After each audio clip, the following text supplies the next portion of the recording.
Anime fantasi, aka native isekai, merupakan genre anime yang udah sering dipakai sama banyak judul anime lain. Saking banyaknya, banyak dari anime tersebut yang punya banyak kesamaan, tapi cuma beda-beda sedikit di beberapa aspek yang ngebuat mereka mirip sama orang-orang yang pengen nyontek kerjaan orang. Tapi orang yang punya bilang, bedain dikit biar gak kelihatan sama persis. Raja Iblis, Partian Pahlawan, Guild Para Petualang, sebutin aja, nanti juga banyak yang keluar. Dan karena itulah anime fantasi aka native isekai mirip kayak junk food yang kalau dimakan sering-sering bisa ngebosenin, malah bisa bawa penyakit. Tapi kalau gak makan sekali aja dalam seminggu, rasanya bakalan terasa hambar, dan pas kalinya makan malah balik bikin ketagihan. Tapi kalau dilihat ke belakang sekali lagi, sampai beberapa tahun lalu, memang banyak anime lain yang bagus seperti Kagejitsu, Jujutsu Kaisen, Mushoku Tensei, dan Takuto Opas Destiny, juga Osama Ranking. Tapi dari beberapa anime yang gua sebutin tadi, gak ada yang bener-bener sukses mengenai gua lebih dari anime ini.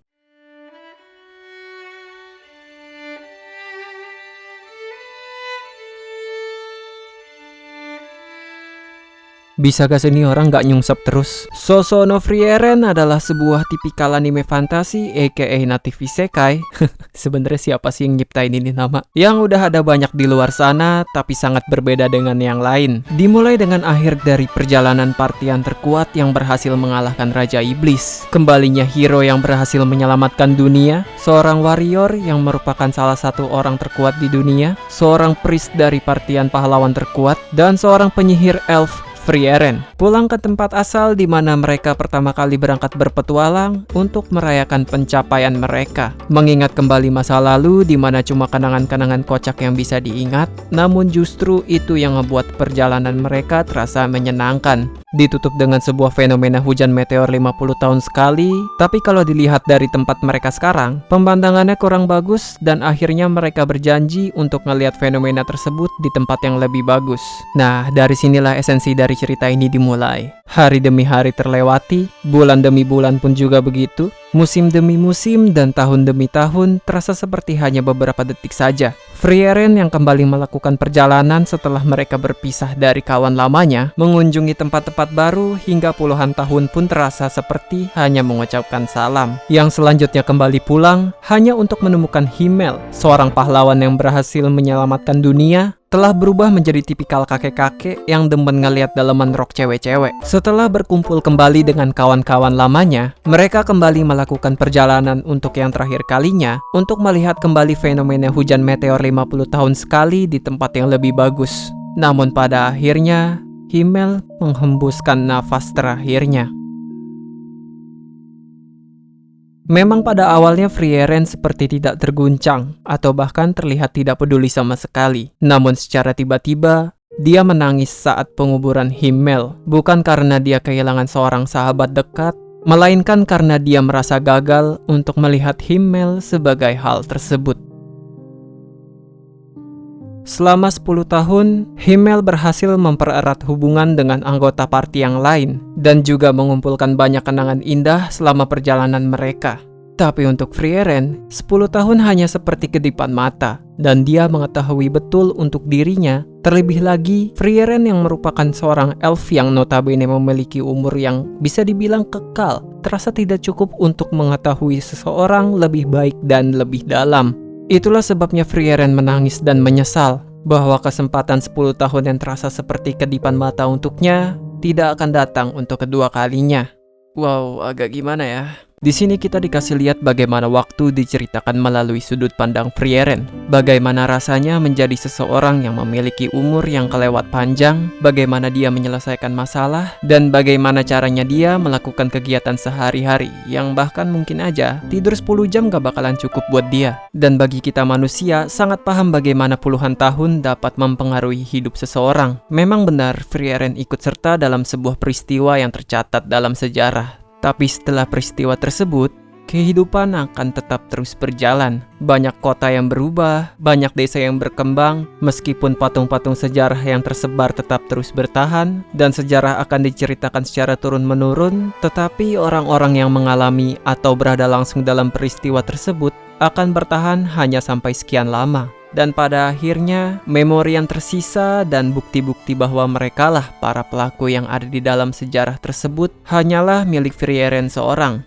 Oke, agak berat bahasannya. Pindah ke yang lain dulu. Soso no Frieren juga merupakan sebuah judul yang punya kompleksitas tinggi mirip-mirip Mushoku Tensei, namun dengan storytelling yang dibuat sangat simple. Banyak momen tanpa dialog yang sering digunakan untuk menunjukkan time skip dengan tujuan utama untuk memperlihatkan betapa seringnya Frieren nyungsep. Momen komedi yang dibuat sesederhana mungkin agar tidak merusak aspek drama yang ada di dalam anime ini. Namun di sisi lain, dramanya itu sendiri pun juga dibuat sesimpel mungkin, namun dieksekusi dengan jenius agar tetap mudah dicerna untuk banyak orang. Dan gua juga merasa beruntung bahwa anime ini berada di bawah penanganan para orang ahli dari studio Madhouse. Karena segala sesuatu yang ada di dalam anime ini, visual, animasi, dan action scene,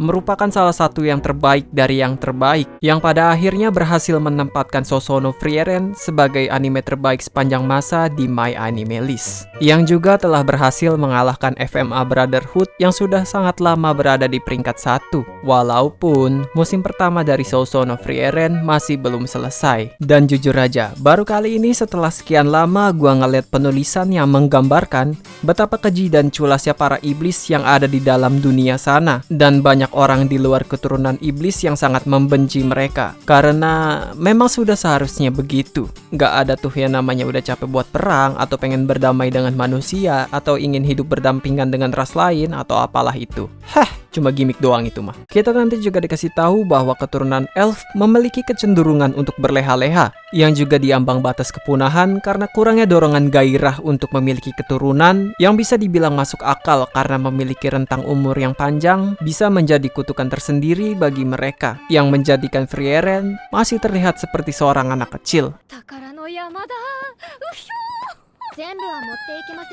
Di sini pula kita merasakan bagaimana perbedaan kita dengan mereka yang memiliki umur super lama. Karena untuk Frieren, 1 tahun hanya seperti ingatan jangka pendek, 10 tahun hanya seperti kedipan mata, 100 tahun hanya seperti sebuah sapaan ringan di pagi hari. Memang pada awalnya perjalanan 10 tahun dia bersama Himmel dan yang lain bukanlah hal yang seberapa, bahkan 1/100 pun masih bisa dibilang kelebihan. Karena begitulah kehidupan Frieren sebelum bertemu dengan Himmel. Menghabiskan waktu bukan untuk meninggalkan pengaruh yang besar, melainkan menghabiskan waktu dengan kualitas terbaik di setiap saatnya. Namun, hanya dengan sebuah kejadian, sebuah momen di mana Himmel menuju tempat peristirahatan terakhirnya, momen perjalanan 10 tahun yang bahkan kurang dari 1/100 umur dia, dapat mengetuk hati Frieren yang memiliki umur panjang, masih seperti anak kecil, dan bahkan terlalu bersantai-santai setiap saat. Frieren akhirnya memutuskan untuk kembali melakukan perjalanan baru. Kali ini bukan hanya untuk mengumpulkan sihir-sihir aneh, melainkan juga untuk bertemu banyak orang agar Frieren bisa lebih mengerti lagi tentang manusia, dan untuk lebih mengenal Himmel dan teman-teman lamanya, lalu mengingat kembali semua kenangan mereka di masa lalu, yang hanya 1/100 dari umur Frieren.